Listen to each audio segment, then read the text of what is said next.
Antoine Diouf. Direction la Cour suprême, Nathalie Mouba, vous êtes en ligne, bonjour.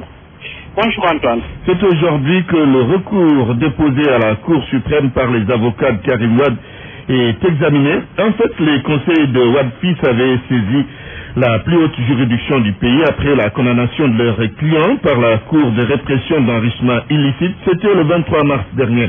Alors, Alimou, les avocats de la défense demandent le renvoi de l'audience. Oui, l'audience a démarré à 10h, Antoine. Mamadou Badio Camara, le président de la Cour suprême et ses assesseurs sont en train d'examiner les pourvois en cassation de Karim et autres. Co-prévenus sur l'incompétence de la CREI, sur l'arrêt de cette cour, la décision rendue en mars dernier, vous le savez, ils demandent, vous l'avez dit vous-même, ils sont là, ces avocats de Karim Wade, M. Diagne, de Bassiré Bakili, M. Clédorly, entre autres, ils demandent le sursis et le renvoi. Premier motif, le délai de 2 mois prévu à la matière après le pourvoi en cassation n'a pas encore expiré. Il expire selon Maître Ni le 18 octobre prochain. Deuxième motif, il y a un recours déposé à la Cour de la CEDEAO. Cette juridiction supranationale devait statuer d'abord avant que la Cour suprême ne se prononce. Mais pour la partie civile, tout cela c'est divulatoire. Maître Lajouf explique que la réponse a fait une confusion. La CREI n'est pas une juridiction d'appel. Or, la loi nous parle de juridiction d'appel. La Cour s'est retirée pour statuer sur le sursis et le renvoi en temps. Mohamed Ali Mouba, merci. Nous reviendrons sur tout cela lors de nos prochaines éditions.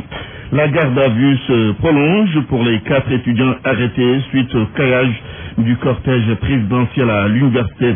Ils sont toujours dans les locaux du commissariat central de Dakar. C'est pour les besoins de l'enquête qui n'est pas encore bouclée. Le responsable des étudiants de Réumi, lui aussi, est en garde à vue. Barandiaï a été interpellé par la police hier. Reparlons de la sécurité intérieure. Les autorités en charge de la question n'ont cesse de demander aux populations de collaborer en dénonçant des cas suspects et autres malfrats, ce qui va permettre aux forces de sécurité de mieux assurer leur mission. La plupart des personnes que notre reporter a rencontrées adhèrent à cet appel des autorités. Mieux encore, nos interlocuteurs estiment que les jeunes des quartiers doivent être formés sur les questions de sécurité pour mieux coopérer avec la police. Reportage signé Ismaïla Kamara. La sécurité n'a pas de prix, tous les moyens sont bons alors pour vivre en paix. Mais face au phénomène de banditisme qui prend des proportions inquiétantes, ces citoyens pensent que la solution se trouve dans la délation. Il applaudit des 2 mains l'appel lancé par le chef de l'État et de hauts gradés de l'armée de la police aux populations. C'est une bonne chose. Les citoyens doivent coopérer avec la police, avec la gendarmerie si jamais ils détectent un malfrat ou des trucs, parce que nous cohabitons tous avec ces gens de personnes. Des fois on les connaît et on s'était sur leurs activités. Je pense que c'est une bonne chose. Lamine Diatta est gérant de magasin électronique. Il a été victime de cambriolage. Pour lui, les populations doivent jouer à fond leur partition pour que la police mette la main sur les personnes mal intentionnées. Chaque localité doit se mobiliser pour soutenir la police. Si on le faisait, il n'y aura plus même de cambriolage, d'agression. Mais actuellement, il y a trop de laisser-aller. Si tu vas aujourd'hui, on prend l'exemple, en pleine ville, les gens qui viennent ici cambrioler les magasins, il n'y a personne qui n'ose parler ou dire rien du tout. Ce jeune qui préfère garder l'anonymat soutient que la police ne fait pas son travail. Il demande au gouvernement de mettre l'accent sur la formation des jeunes des quartiers. Si l'État faisait cet effort de prendre des gens du quartier, d'essayer de les former, qu'ils ne soient pas des hommes de tenue, mais au moins qu'ils soient des responsables, qui savent qu'ils peuvent gérer la sécurité de leur quartier. Déjà ça met en avant une nouvelle sécurité. Il ajoute que la sécurité dépend de la stabilité du pays, ce qui lui fait dire qu'il faut que l'État mette les citoyens dans de bonnes conditions. C'est la seule chose qui vaille pour notre interlocuteur. Sur RFM au moins, on a des informations sûres et utiles. RFM, la radio de toute l'actualité. 12h07. Le Sénégal a besoin de 1100 milliards de francs CFA d'ici 2030. C'est pour une école de qualité. Déclaration du ministre de l'Éducation, Serine Baïkam, a fait cette annonce lors du conseil présidentiel sur les assises de l'éducation. La rencontre se déroule à l'instant et notez que 342 recommandations ont été faites lors des assises nationales de l'éducation.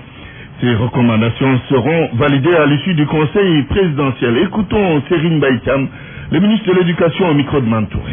Une ambition pour le secteur éducatif d'un montant total de 1100 milliards de francs CFA environ, dont 156 milliards sont déjà acquis, soit pour des programmes que nous avons ou dans le budget de l'État qui est profilé, soit un gap à rechercher sur un horizon de 15 ans, qui est l'horizon de mise en œuvre des conclusions des assises de 936 milliards de francs CFA environ. Le programme d'action prioritaire sur l'horizon 2016-2018. Programme d'action prioritaire qui a été décliné suivant les 3 orientations stratégiques et suivant les axes prioritaires qui ont été désignés. Pour l'école pour tous, c'est un coût total de 169 milliards, où il y a un montant acquis de 105 milliards dans le PAP et 64 milliards à rechercher sur la période. Une école de qualité estimée à 63 milliards de francs CFA, dont 24 milliards acquis, 39 milliards à rechercher. Sur l'axe une école viable, stable et pacifiée, nous avons 60 milliards, dont 27 milliards acquis dans les programmes en cours et 33 milliards qui constituent le gap. Au total, dans le PAP, nous avons un montant de 293 milliards, dont 156 milliards acquis, qui se répartissent en État 84 milliards, les partenaires techniques et financiers 71 milliards et un gap à rechercher de 136 milliards. Vous entendrez lors de nos prochaines éditions le ministre de l'économie et des finances qui déclare qu'entre 2010 et 2015, 2804 milliards de francs CFA ont été investis dans l'éducation et 84% représentent le budget de fonctionnement, salaire et autres indemnités des enseignants. Mauvais résultat au BFM 2015, l'inspecteur de l'éducation et de la formation de Fatick fait le bilan de l'échec massif. Il explique que dans certains jurys, aucun élève n'a la moyenne en mathématiques ni en anglais. Et parmi les causes de l'échec, les mouvements des enseignants syndicalistes ont été évoqués. Fatick Aminata Goudiaby. Visiblement, l'inspecteur de l'éducation et de la formation de Fatick n'est pas satisfait des résultats définitifs du BFM. Dans l'IEF de Fatick, le taux de réussite tourne autour de 33%.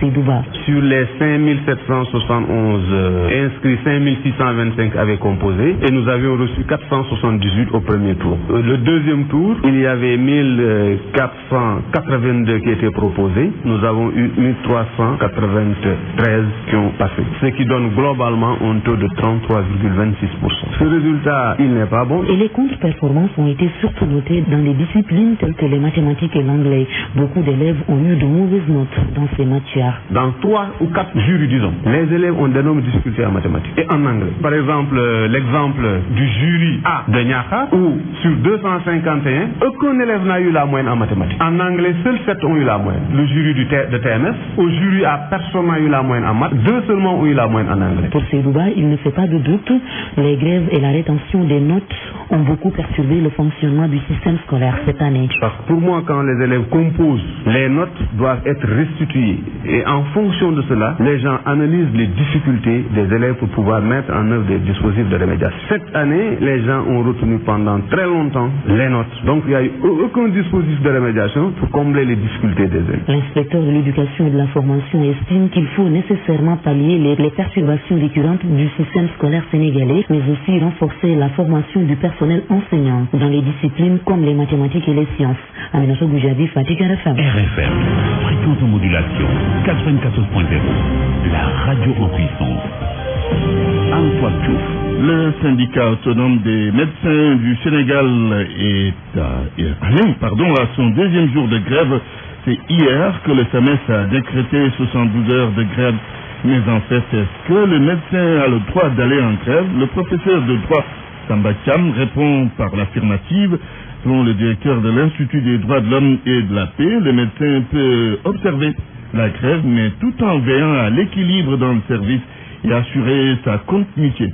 En d'autres termes, le service minimum. Professeur Samba Thiam avec Awambay. Et à propos du droit d'aller en grève, c'est un droit fondamental garanti par la Constitution, plus précisément l'article 25. Et je rappelle que la liberté syndicale est une liberté aussi sacrée, garantie. Ce qui a lieu de dire, c'est que dans le même article 25 de la Constitution, en même temps, il est demandé que si le droit de la grève doit être mis en œuvre, en exercice, il va falloir aussi préserver l'intérêt de l'entreprise. Si ces médecins sont des fonctionnaires, on peut considérer que l'administration est aussi une entreprise à préserver. Et puis surtout en matière d'administration, il y a un principe fondamental qu'il faudra aussi respecter, c'est la continuité du service public. Vous savez que si l'administration ne continue pas de fonctionner, ça va impacter sur la vie de façon extrêmement grave, surtout en matière de santé. À mon avis, il faut trouver un équilibre entre ce droit dont on bénéficie, ce droit fondamental dont on doit se jouir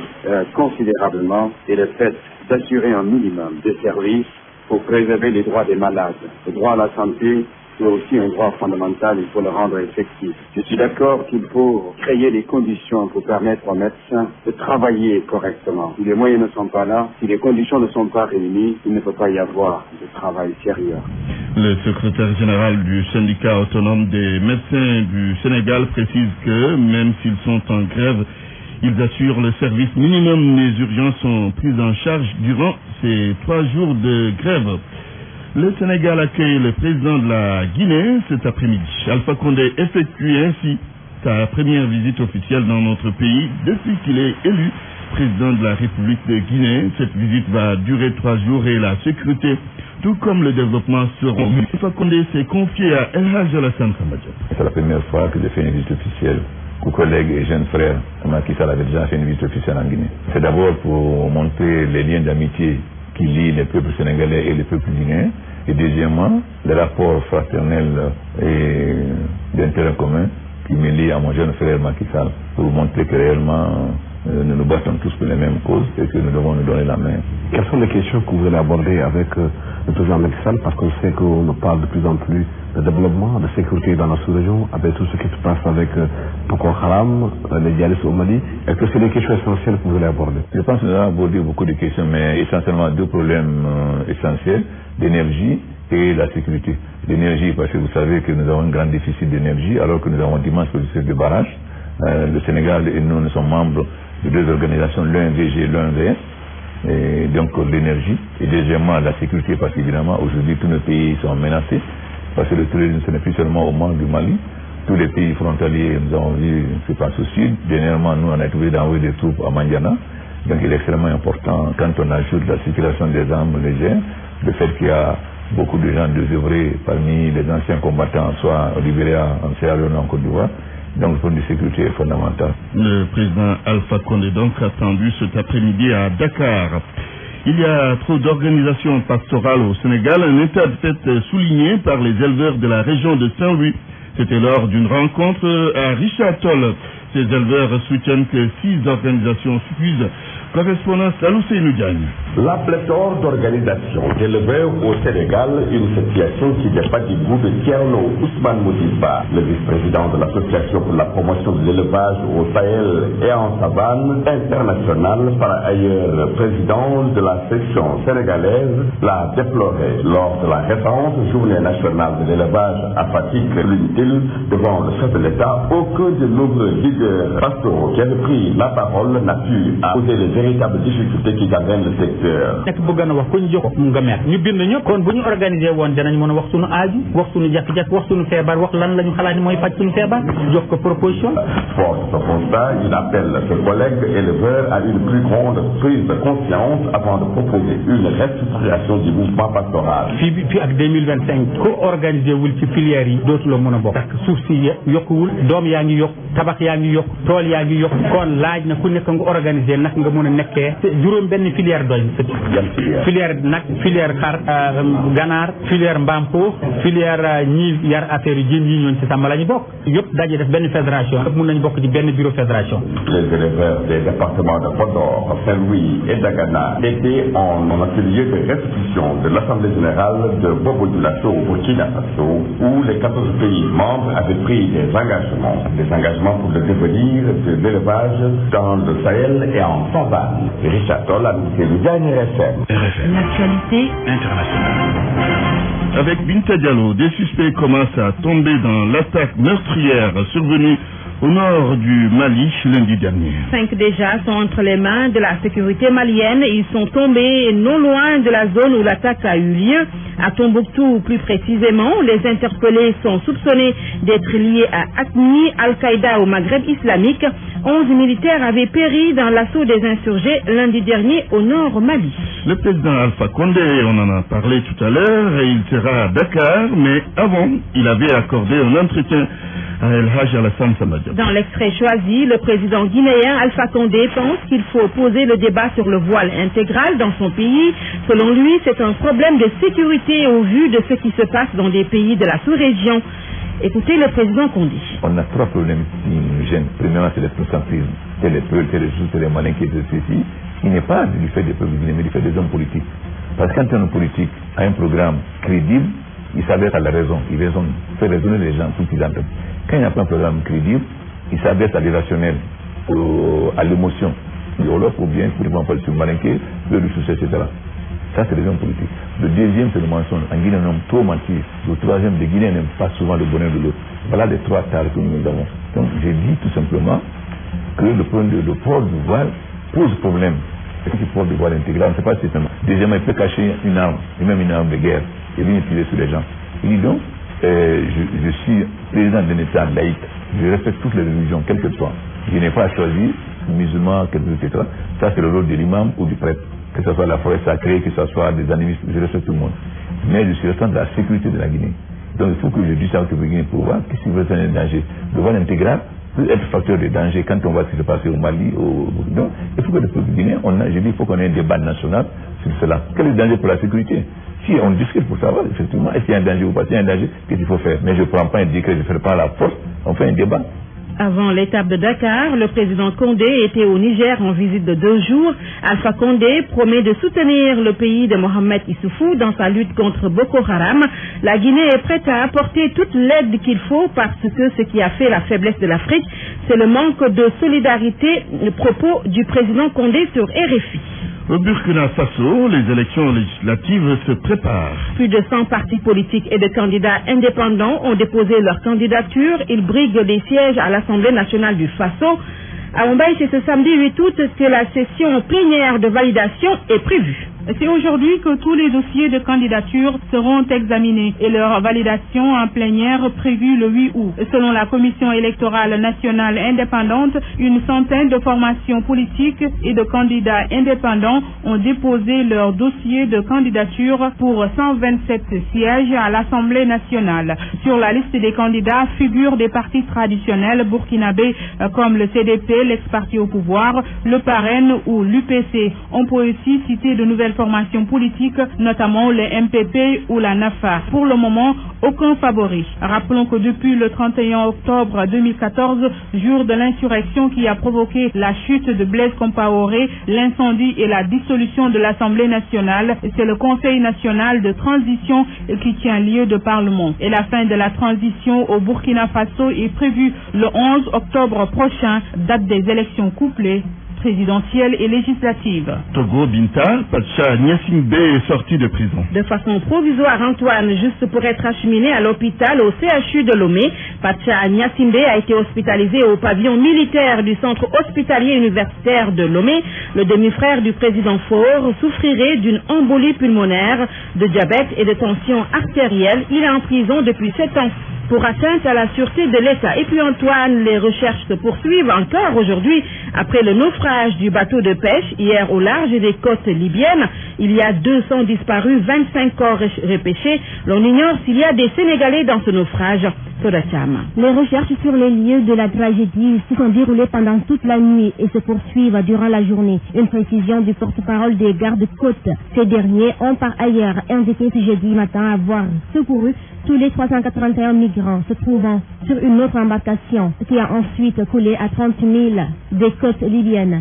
Le navire militaire irlandais a récupéré la quasi-totalité des survivants ainsi que les 25 corps repêchés après le drame de mercredi. Il faisait route vers la Sicile où il est arrivé vers 11h GMT. Dans la soirée, 6 autres rescapés ayant besoin des soins médicaux urgents avaient été transportés par hélicoptère à Lampedusa, l'île italienne la plus proche des côtes africaines. Ce nouveau naufrage pourrait être le pire depuis celui qui avait coûté la vie à quelques 800 personnes en avril.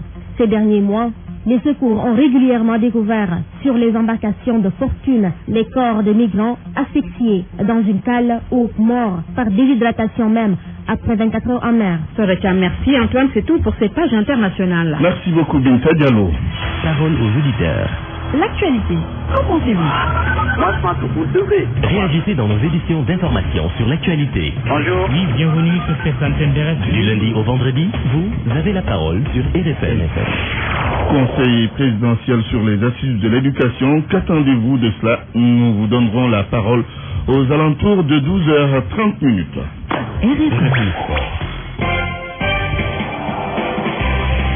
Rebonjour Malal Junior Diagne. Rebonjour Antoine. En ouverture de la page des sports du football, Coupe du Sénégal, Génération Foot veut créer l'exploit. Les responsables du centre de formation de Denis Biramdao veulent créer l'exploit face à l'équipe du Casa Sport samedi prochain. Pour la première fois en finale de la Coupe du Sénégal, les joueurs de Génération Foot se préparent, mais de l'autre côté, les dirigeants sonnent également la grande mobilisation de Denis Biramdao jusqu'à la Médina en passant par le quartier de Gueule-Tapée. Les responsables veulent remplir les gradins pour pousser leur poulain à créer l'exploit samedi sur la pelouse du stade Demba Diop. Talafal est le responsable de la communication de Génération Foot. On a une réunion cet après-midi donc pour voir dans les différentes localités qu'est-ce qu'on devra mettre sur la table, d'autant plus que du côté de la Médina, là où j'habite, du côté de la Gueule-Tapée, là où habite Madi aussi, ses parents. Donc du côté de Denis Biramdao, ça c'est quelque chose d'acquis, c'est déjà réglé, donc il y a au moins une quarantaine de Gagandiaï qui vont partir de là-bas.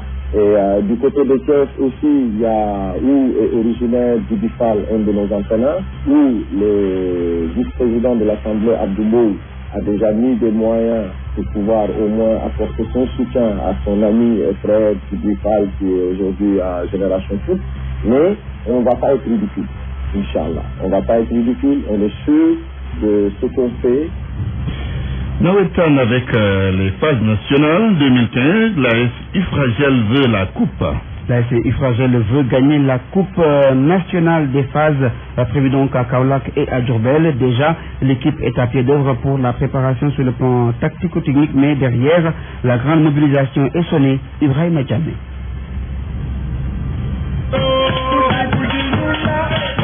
À quelques jours du démarrage de la compétition, l'Ifragel décentriste du titre replonge déjà dans l'ambiance des phases nationales. Dans son quartier traditionnel de Léona, entre supporters et encadreurs, les joueurs au complet respirent la plus grande forme. Le défi majeur, selon le secrétaire général de l'ASC, Mao Youf, c'est de conserver leur titre. Étant donné que nous sommes tenants du titre, tout le monde va nous attendre. Donc, on se prépare en conséquence. Ça, on a ça déjà en tête. Et nous prions aussi beaucoup pour que nous réitérons notre exploit de l'année dernière. Ifragel, vainqueur des phases nationales 2014, un club qui fait toute la fierté d'une région. Et pourtant, c'est dans les rues de Léona qu'il s'entraîne faute de terrain. Bon, vous le savez, on est habitué à ça. D'autant plus qu'il n'y a plus beaucoup d'espace ici dans notre quartier Léona. Comme vous le savez, à Kaolack, on a du mal à s'entraîner. Des fois, bon, pour s'entraîner, on fait une demande au stade pour pouvoir s'entraîner. Depuis 2012 ou avant même, on s'entraîne dans notre quartier. Un coin qui n'est même pas assez grand. Vraiment, on veut bien avoir un terrain. On demande pouvoir à la mairie de nous octroyer un terrain s'il le faut. Parce que vraiment, on le mérite. Être vainqueur des phases nationales ne permet apparemment pas de changer quoi que ce soit dans la situation du club. En tout cas, Ifragel est resté tel qu'elle était et de sources proches du club d'ailleurs, l'ASC est en train jusqu'à présent de courir derrière son enveloppe qu'on devait lui remettre l'année dernière et dont elle ignore toujours le montant. En dépit de tout cela, l'ASC ne compte pas baisser les bras. Elle tient toujours le langage de la victoire. Restons dans cette belle ambiance des Nawetan pour parler de Diourbel qui va gagner également d'autres compétitions pour ces phases nationales. Mais là-bas, le comité d'organisation peine à boucler son budget par le cardio. L'absence, sinon le manque de moyens, risque de gâcher la fête du Nawetan. En tout cas, du côté de Diourbel, région co-organisatrice des phases nationales du championnat populaire, le budget est loin d'être bouclé. Moustapha Dien, président de l'ORCAD de Diourbel. Il y a certains comités locaux qui ont commencé à réagir, notamment la commune de Diourbel, la commune de Patar, et la commune d'Arsalanti, Sur les 42 collectivités contre la région, pour l'instant, à l'heure où je parle, il y a que ces 4. À quelques jours du démarrage des compétitions, la marraine Aminata Tall ne réagit toujours pas. Jusqu'à présent, nous n'avons pas encore reçu la participation de la marraine pour être Mme Aminata Tall, présidente du Conseil économique, social et environnemental, qui est la marraine des manifestations ici à Diourbel, pour vous dire que donc, nous sommes un peu inquiets par rapport aussi à l'organisation. Les quelques points de réconfort sont à trouver dans les dispositions prises par les autorités administratives. Mais sur le plan matériel, je crois que le gouverneur a pris toutes les dispositions concernant l'hébergement des délégations, concernant aussi la logistique. Maintenant, ce qu'il me reste, c'est tout simplement de boucler le budget et pour faire face au nombre de stades. Notons, tout cela se jouera en tout cas pour les équipes basées à Diourbel dans le stade Elimanel Fall, très délabré. Diourbel, RFM Babacar Diouf. Le volley, les Lions dans des difficultés sur la route de Brazzaville. C'est les Lions du volleyball donc qui préparent les Jeux africains. Malgré la motivation des joueuses, les conditions de préparation sont difficiles. Une situation déplorée par les joueuses et les membres du staff technique sur le calme. À 3 jours du début du regroupement externe en vue des Jeux africains, l'équipe nationale féminine de volleyball rencontre déjà des difficultés concernant les préparatifs, chose à déplorer selon l'entraîneur Amadou Sen. On fait du but quotidien, de bon an, mal an, parce que malheureusement l'équipe est à l'externat, on n'a pas le choix. C'est quand même à presque 3 semaines du départ. L'idéal pour nous aurait été d'être à l'internat, mais malheureusement le ministère nous a accordé que 2 semaines, et donc nous rentrerons à l'internat à partir du 11. Donc voilà, et d'ici le 11, on est là, on fait la navette pour la plupart des filles. Autre problème rencontré par l'équipe, le regroupement fermé annoncé à Thiès. Pour le coach Amadou, cela peut impacter négativement sur les performances de l'équipe. C'est la raison pour laquelle d'ailleurs je déplore ce temps de regroupement qui à mon avis est très insuffisant. On fait avec les moyens du bord. On a demandé à ce qu'on garde un peu l'équipe de volley au niveau de Dakar, mais apparemment on va nous amener à Thiès. D'ailleurs c'est ce que je déplore, parce qu'il y a l'équipe nationale de basket féminine qui est là, les garçons vont partir et à Thiès on va se retrouver et les 2 équipes nationales de handball et le volley sur un seul terrain. Donc il y aura toujours des problèmes d'heure ou bien, voilà, ce sera toujours difficile. Les Lions doivent entrer en regroupement fermé à partir du 11 août. La délégation doit rallier Brazzaville le 28 août prochain. Le groupe est presque au complet. Le tiers de l'effectif est composé de joueuses locales et les 2 tiers des expatriés, dont la capitaine Fatou Niang Diouf et Binta Ndiaye, qui sont d'ailleurs attendus. Antoine, savez-vous jouer au volleyball? Pas du tout. C'est dommage. Je vais apprendre. Merci Malal Junior Diagne.